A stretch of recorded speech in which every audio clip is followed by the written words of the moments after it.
Kabanata 16:21 Ang pagkagising ng Green Dragon Divine Wood. Tahimik na nagmuni-muni si Zephyr. Sa kanyang isip, isa-isang bumalik ang lahat ng kaalamang taglay niya tungkol sa Archean Five Elements Primordial Energy. 5 sinaunang kapangyarihan. 5 natatanging elemento. At bawat isa ay may kakayahang bumuo ng isang ancient draconic bloodline. Ang elemento ng apoy ang may pinakamapangwasak na lakas. Ang lupa ang may pinakamatibay na depensa. Ang tubig, kahoy, at ang iba pang elemento ay mayroon ding sariling pambihirang kapangyarihan. Lahat ng ito ay matagal nang hindi muling lumitaw sa buong ethereal land. Ngunit alam ni Zephyr, hindi pa iyon ang tunay na lakas ng mga sinaunang elementong ito. Ang tunay na himala ay kapag pinagsama ang kanilang kapangyarihan. Naalala niya ang laban nila ni Hierarch Skycloud. Sa pagkakataong iyon, pinagsama niya ang kapangyarihan ng kulog at kahoy. At ang nabuo ay isang sinaunang dragon na pumalibot sa dambuhalang puno. Isang kapangyarihang halos imposible ng pigilan. Napabuntong hininga si Zephyr. Malayo pa ang aking lalakbayin. Kahit mas lumakas na ako, hindi ko pa rin ganap na nauunawaan ang kapangyarihan ng wood attribute. Sa halip na hatiin ang kanyang oras sa lahat ng elemento, nagpasya siyang pagtuunan muna ng pansin ang isa. Ang kapangyarihan ng kahoy. Sa sandaling iyon, may lumitaw na isang bagay sa kanyang kamay. Isang tuyong piraso ng kahoy na kasinlaki ng palad. Sa unang tingin, mistula itong ordinaryong kahoy. Ngunit nang masdan itong mabuti, makikita ang mga sinaunang ron na nakaukit sa ibabaw nito. Mahina siyang napabulong. Green Dragon Divine Wood. Isa ito sa pinakamahalagang kayamanang nakuha niya mula sa mga ari-arian ng Tianmie Academy. At hindi ito pangkaraniwang kayamanan. Para sa mga martial artist na nagsasanay ng wood attribute, isa itong napakahalagang banal na kayamanan. Kayang pabilisin ng mahigit 10 beses ang kanilang cultivation. Hindi lamang iyon. Habang mas matagal itong ginagamit, mas lalong lumalakas ang mismong kapangyarihan ng wood attribute.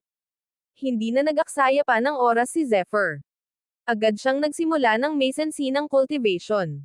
Lumipas ang 1 araw, 2 araw, hanggang sa 3 araw. Biglang nagbago ang kalangitan. Namuo ang may itim na ulap. Sunod-sunod na kumidlat. At mula sa gitna ng nagngangalit na kalangitan, unti-unting lumitaw ang isang dambuhalang sinaunang punong kulay esmeralda. Napapalibutan ito ng mga umiikot na dragon na tila nagbabantay rito. Ang napakalakas na aura nito ay mabilis na kumalat sa buong paligid. Maging si Elderman ay hindi napigil ang mapahinto. Hindi siya makapaniwala sa kanyang nasasaksihan. Napakalaki na ng pagbabago ng batang ito. Hindi niya napigil ang mapabulong. Sa bawat araw na lumilipas, mas lalo niyang napagtatanto kung gaano pambihira si Zephyr. At sa bawat pagkakataon, palagi nitong nilalampasan ang kanyang inaasahan. Sa loob ng lugar ng cultivation, nananatiling nakapikit si Zephyr. Ngunit ang kanyang buong katawan ay nababalot ng nakakasilaw na berdeng liwanag. Sa kanyang likuran, unti-unting nabuo ang anino ng isang napakalaking sinaunang puno. Ang mga sanga nito ay tila yumayakap sa kalangitan. Habang ang mga berdeng sinag ng liwanag ay unti-unting bumabalot sa kanyang katawan na parang isang banal na baluti. Kasabay ng bawat tibok ng kanyang kapangyarihan, lalong lumalakas ang aura na nagmumula sa kanya. At tila may isang mas dakilang kapangyarihang malapit ng magising. Ano ang tunay na lihim ng Green Dragon Divine Wood? Anong bagong kakayahan ang makakamit ni Zephyr matapos makontrol ang wood attribute? At bakit maging si Elderman ay hindi maitago ang kanyang pagkabigla sa nasasaksihan? Ito na ba ang simula ng panibagong pagtalon sa lakas ni Zephyr? Abangan ang susunod na kabanata. Kabanata 16:22 Ang pag-alis ng tagapangalaga. Sa ibabaw ni Zephyr, tahimik na lumulutang ang isang sinaunang piraso ng kahoy. Mula rito ay lumalabas ang banayad na berdeng liwanag na unti-unting bumabalot sa kanyang katawan. Habang lumalalim ang kanyang cultivation, patuloy nitong pinapabuti ang kalidad ng kanyang enerhiya. Biglang sumigaw si Zephyr. Bumukas ka. Sa isang iglap. Nagliwanag ang mga berdeng ron sa kanyang katawan. Mas mabilis itong umikot kaysa dati. Kasabay nito, ang napakalawak na true energy sa loob ng kanyang katawan ay rumagasa sa bawat meridian, kalamnan, at buto. Mistulang nabalot ng berdeng jade ang kanyang buong katawan. Nagningning ito sa isang kakaibang banal na liwanag. Makalipas ang ilang sandali, dahan-daang iminulat ni Zephyr ang kanyang mga mata. Sa sandaling iyon, dalawang nakakasilaw na sinag ang kumislap na tila kidlat. Tahimik niyang naramdaman ang pagbabago sa kanyang katawan. Napangiti siya. Mas lumalim pa ang aking kontrol sa wood attribute. At mas lalo kong naunawaan ang kapangyarihan ng Tree of Eternity. Para kay Zephyr, isa itong napakalaking hakbang. Dahil ang Tree of Eternity ay isa sa pinakamisteryoso at pinakamakapangyarihang kayaman ng kanyang taglay. Matapos ang matagumpay na cultivation, napatingin siya sa malawak na kalangitan. At sa wakas ay nagpa siya. Panahon na. Panahon ng lisanin ang sinaunang Barbarian Plain. Samantala, sa kabundukan ng Taiman Mountain, 13 figure ang mabilis na bumabagtas sa masukal na kagubatan. Sa unahan, ay isang gwapong binatang tila 18 taong gulang lamang. Sa kanyang balikat, nakapatong ang isang maliit na pusa. Kasama rin ang isang itim na ibon. Sa kanyang likuran, ay ang 12 elder ng kalahating demonyong lahi. Bawat isa sa kanila ay naglalabas ng nakakatindig balahibong aura. Mistulang mga halimaw na walang sinumang mga ngahas hamarang. Huminto si Zephyr. Lumingon siya sa 12 elder. Mahinahon siyang nagsalita. Hanggang dito na lamang. Bumalik na kayo. Hindi na ninyo kailangang ihatid pa ako. Bago pa man siya umalis, personal niya munang sinanay ang bawat isa sa kanila. Kaunting panahon na lamang. At tuluyan na nilang maaabot ang mas mataas pang antas. Sa tulong ni Elderman. At ng 12 elder. Naniniwala si Zephyr na ligtas na ang kalahating demonyong lahi. Lalo na't napakahirap pasukin ng sinaunang Barbarian Plain. Hindi basta-basta magtatagumpay ang sinumang magnanais na lipulin sila. Ngunit, magalang na yumuko si Mengo. Panginoong tagapangalaga. Nangako kami sa orakulo. Na ihahatid namin kayo ng ligtas palabas. Makikita sa kanyang mga mata ang lubos na paggalang. Mula nang magising ang kapangyarihan ni Beer bilang half-demon oracle. Mas lalo pang tumatag ang kanilang pananampalataya. Para sa kanila, si Beer ang pag-asa ng kanilang lahi. At si Zephyr, ang kanilang tagapagligtas. Ngunit habang papalayo sila sa sinaunang Barbarian Plain, hindi nila alam na may mga bagong panganib nang naghihintay sa kanilang tatahaking landas. Ano ang unang haharapin ni Zephyr sa kanyang pagbabalik sa mundo ng mga tao? Anong mga makapangyarihang kaaway ang naghihintay sa kanyang paglabas sa Barbarian Plain? At bakit iginiit ng 12 elder na ihatid pa siya kahit alam nilang ligtas na ang kanilang lahi? Abangan ang susunod na kabanata. Kabanata 1623 ang hindi inaasahang sigaw ng saklolo. Dahil sa utos ni Beer, walang sino man sa 12 elder ang nang-ahas na sumuway. Napailing na lamang si Zephyr. Narating na natin ang hangganan. Sa tingin ba ninyo, may panganib pa akong hindi kayang harapin? May bahid ng mapait na ngiti ang kanyang mukha. Ngunit mariing umiling ang pulang lobo. Ang makapangyarihang mandirigmang may ulo ng lobo at katawan ng tao. Taglay nito ang half-demon mark ng pulang lobo, dahilan upang maging napakabilis ng kanyang kilos at napakalakas ng kanyang mga pag-atake. Bagamat kulang pa siya sa karanasan, ang kanyang lakas ay maihahambing na sa isang eksperto sa spirit realm. Mahigpit niyang sinabi, "Hindi maaari. Ihahatid ka namin ng personal." Napailing na lamang si Zephyr. Wala talaga akong panalo sa inyo. Bagamat nagrereklamo siya, sa kaibuturan ng kanyang puso ay labis siyang naantig. Kung ikukumpara sa maraming martial artist, mas tapat at mas dalisay ang puso ng kalahating demonyong lahi. Hindi sila tuso. Hindi sila mapanlinlang. Kapag itinuring ka nilang kaibigan, handa nilang ibigay maging ang kanilang buhay. At iyon ang uri ng pagkakaibigang lubos na pinahahalagahan ni Zephyr. Habang nakatingin siya sa 12 elder. Hindi niya napigil ang maalala ang mga kabalyerong minsan niyang sinanay sa Clan. Napabuntong hininga siya. Kumusta na kaya sila ngayon? Kasunod yun. Pumasok sa kanyang isip ang isang taong matagal na niyang iniisip. Si Lea. Tuluyan na kaya siyang gumaling? Napangalagaan kaya siya ng Fighting God Palace? Ngunit kasabay ng pag-alala. Unti-unting sumiklab ang galit sa kanyang puso. Kung hindi dahil sa pagsasabwatan ng Winged Serpent School at ng Grand Academy. Hindi sana siya napahiwalay sa kanyang pamilya. Hindi sana niya iniwan ang kanyang mga kaibigan. At hindi sana sila nalagay sa panganib. Unti-unting lumamig ang kanyang mga mata. Isang napakatalim na aura ang sumabog mula sa kanyang katawan. Mistulang isang banal na espada na kayang hatiin ang kalangitan. Mahina niyang sinabi. Hintayin ninyo ako. Babalikan ko kayo. At sa pagkakataong iyon, biglang may isang sigaw ang umalangaw-ngaw sa kalayuan. Bilisan ninyo. Kailangan nating makaalis.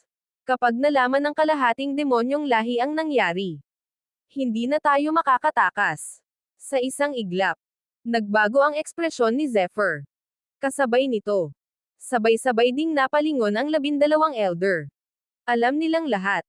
Kapag may nagtatangkang saktan ang kanilang lahi, hindi sila magdadalawang isip na lumaban. Kahit ang kapalit nito ay ang sarili nilang buhay. Tahimik na tumingin si Zephyr kay Mengo at sa iba pa. Pagkatapos ay marahan siyang tumango. Halina. Tingnan natin kung ano ang nangyayari. Swoosh. Sa isang iglap. Parang mga kidlat na naglaho ang kanilang mga anyo. Sa sobrang bilis ng kanilang pagtakbo. Nayanig ang lupa. Nagkaroon ng mga bitik ang daan na kanilang dinaanan. At makalipas ang ilang sandali. Humigit kumulang 10 kilometro ang layo. May isang grupo ng mga kabayong humaharurot sa pinakamabilis nilang bilis. Ngunit, ano ang kanilang tinatakasan? At bakit tila takot na takot silang malaman ng kalahating demonyong lahi ang kanilang ginawa? Sino ang tunay na kaaway na kanilang hinahabol? O tinatakasan? May kaugnayan kaya ito sa kalahating demonyong lahi? At ano ang matutuklasan ni Zephyr sa sandaling maabyutan niya ang misteryosong grupong ito? Abangan ang susunod na kabanata. Kabanata 1624 Ang galit ng kalahating demonyong lahi. Sa gitna ng masukal na kagubatan. Isang mahabang hanay ng mga karwahe ang mabilis na umaandar. Ngunit ang laman ng mga ito ay hindi mga kalakal, kundi mga miyembro ng kalahating demonyong lahi. Isa-isa silang nakakulong sa matitibay na bakal na hola. Nakagapos ang kanilang mga kamay at paa sa mabibigat na tanikala. Kahit gaano sila magpumiglas, hindi sila makalaya. Sa paligid ng mga karwahe, mahigit 50 armadong mandirigma ang mahigpit na nagbabantay. Lahat sila ay may malamig na tingin. At handang pumatay anumang oras. Biglang nagsalita ang pinuno ng grupo. Isang matipunong lalaki na may malaking espada sa kanyang likuran. May mapang asar ng ngiti siyang sinabi. Hindi ko akalaing magiging ganoon kadali ang operasyong ito. Kahit marami tayong isinakripisyo. Kapag naibenta natin ang lahat ng mga ito, siguradong yayaman tayo. Kasabay ng kanyang pagtawa. May isa pang lalaki ang napatitig sa isang batang kalahating demonyong babae. 12 taong gulang pa lamang ito. Ngunit taglay na nito ang pambihirang kagandahan. Makinis na balat. Malaasol na mga mata. At isang mahabang puting buntot na nagbibigay rito ng kakaibang alindog. Galit na galit ang batang babae. Pilit niyang kinakalas ang kanyang mga tanikala. Ngunit wala siyang magawa. Napangisi ang payat na lalaki. Boss. Napakaganda ng batang ito. Napatingin din ang pinuno. At napahalakhak. Bihira ang ganitong klase. Kapag naibenta siya. Napakalaki ng ating kikitain. May ilan sa kanilang nagtawanan. May ilan namang nagbiro pa ng masasamang balak. Ngunit agad ding pinigilan ng kanilang pinuno. Huwag ninyong gagalawin. Mas mahal ang halaga niya kung buhay at walang galos. Mas lalo pang nagnitngit sa galit ang lahat ng nakakulong na kalahating demonyo. Kung kaya lamang nilang makalaya. Matagal na nilang nilapa ang mga taong iyon. Ngunit, nagpatuloy lamang sa pagtawa ang pinuno. Kahit gaano kayo magpumiglas, alipin pa rin ang kapalaran ninyo. Ipinanganak kayong maging mga alipin. Pagkasabi niya nito, lalong yumigting ang galit ng mga bihag. Ngunit sa mismong sandaling iyon, boom! Isang napakalakas na dagandong ang yumanig sa buong kagubatan. Unti-unting lumakas ang tunog. Mas papalapit, hanggang sa nanginag ang buong lupa. Nagbagsakan ang mga puno. At mula sa gitna ng makapal na alikabok, 12 dambuhalang figure ang sabay-sabay na tumalon at humarang sa daan. Mistula silang mga sinaunang halimaw na bumaba mula sa langit. Nagliyab ang kanilang mga mata sa matinding galit. Napaatras ang mga armadong mandirigma. Ngunit nang makita nila ang anyo ng mga bagong dating, biglang napalitan ng paghamak ang kanilang takot. Kalahating demonyo lang pala. Ngumisi ang kanilang pinuno. Hindi niya alam na ang mga kalahating demonyong nasa kanyang harapan ay hindi na ang mga mahihinang alipin na dati niyang minamaliit.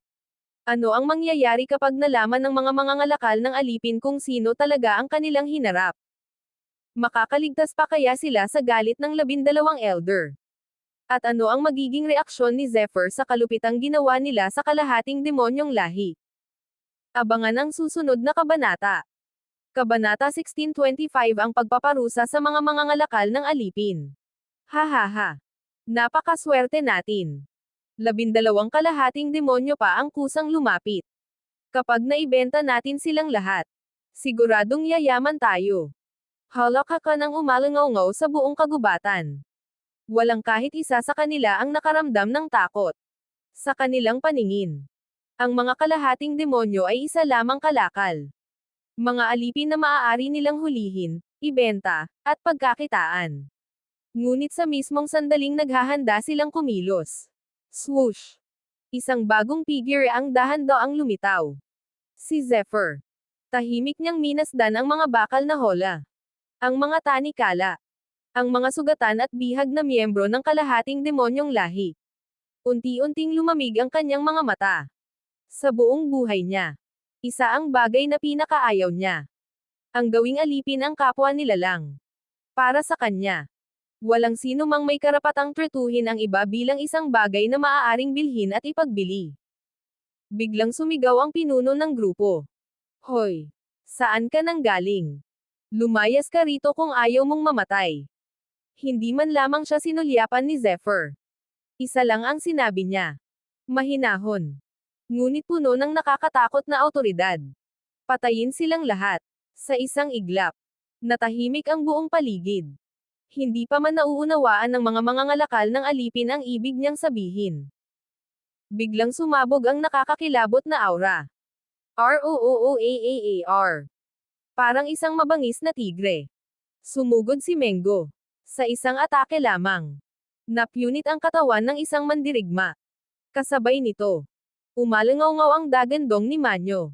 Lumitaw ang kanyang half-demon mark. Mistulang isang dambuhalang rhinoceros ang rumagasa sa gitna ng labanan. Isang suntok lamang. At nadurog ang katawan ng isa pang kalaban. Hindi rin nagpahuli ang Red Wolf. Kasama ang iba pang elder.